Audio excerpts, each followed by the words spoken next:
नमस्कार, मी प्रणिता बोरसे. आपण पाहत आहात TV9 मराठी आणि बुलेटिन मध्ये पाहणार आहोत सुपरफास्ट 50 बातम्या. राज्यात 5व्या टप्प्यात 54.53% मतदान. दिंडोरीमध्ये सर्वाधिक 62.66% मतदान, तर कल्याणमध्ये सर्वात कमी 47.8% मतदान.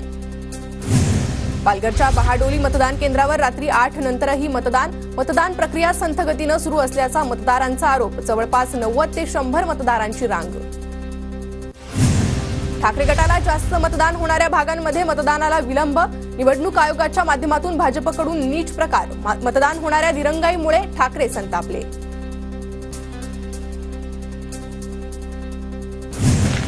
ठाकरे गटाच्या शिवसैनिकांकडून जेजुरीच्या खंडोबाला गोंधळ. महाविकास आघाडीच्या उमेदवारांच्या विजयासाठी रायगड संपर्क प्रमुखाकडून खंडोबाला नवस.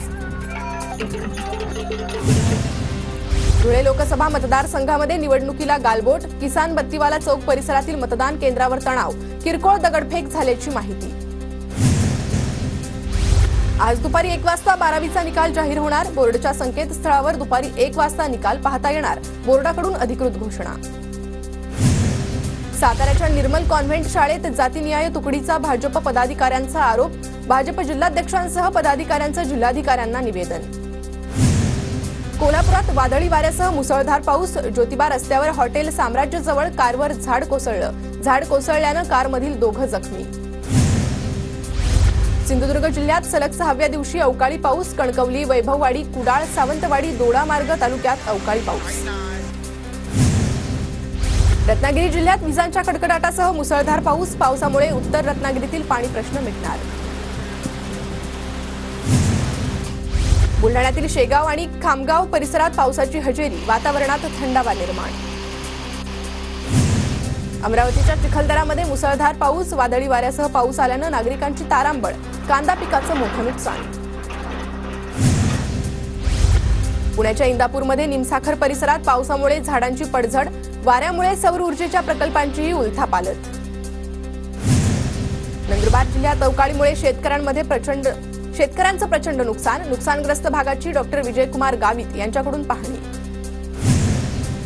लातूर जिल्ह्यात अवकाळी पावसाचा गावरान आंब्याला मोठा फटका. वादळी वारा आणि पावसामुळे आंबा जमीनदोस्त. गेल्या वर्षीच्या तुलनेत अत्यल्प गावरान आंबा बाजारात उपलब्ध. नंदुरबारच्या सातपुड्यामधील आमचूर उत्पादक शेतकरी आर्थिक अडचणीत. हवामान बदलामुळे कैऱ्यांचं मोठ्या प्रमाणात नुकसान. वाशिमच्या मंगळूरपीर तालुक्यातील वनोजा परिसरात धरणाचा सांडवा फुटून शेती गेली वाहून. 3 वर्षांपासून नुकसान भरपाई नाही. शेतकरी हतबल. नंदुरबारमध्ये अवकाळी पावसामुळे शेतकऱ्याचं नुकसान. नुकसानीची गोवाल पाडवींकडून पाहणी. जळगावच्या मुक्ताईनगरमध्ये खरीपपूर्व मशागतींच्या कामांना वेग. अवघ्या काही दिवसांवर पाऊस येऊन ठेपल्यानं शेतकरी कामात मग्न. नंदुरबारमध्ये शेतीसाठी शेतकऱ्यांची आधुनिक तंत्रज्ञानाकडे वाटचाल. वखरणी नांगरणीसाठी ट्रॅक्टरची मदत. नांदेडच्या बिलोलीत भेंडीच्या शेतीतून तरुण शेतकरी मिळवतोय चांगलं उत्पन्न. बाजारात भेंडीला 40 रुपये दर. नंदुरबार बाजार समितीत 500 कोटींची उलाढाल. बाजार समितीला 1 कोटी 68 लाखांचा नफा.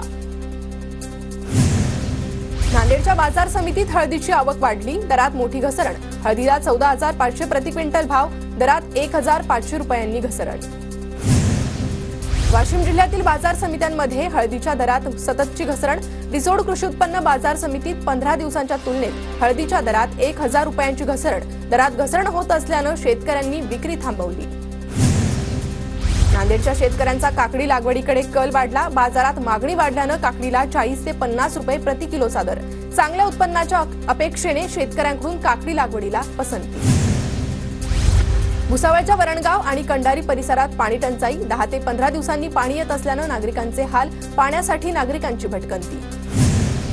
परभणीच्या जिंतूर तालुक्यातील अनेक भागांमध्ये पाण्याची तीव्र टंचाई. कौसडी गावात टँकर सुरू करण्याची ग्रामस्थांची मागणी.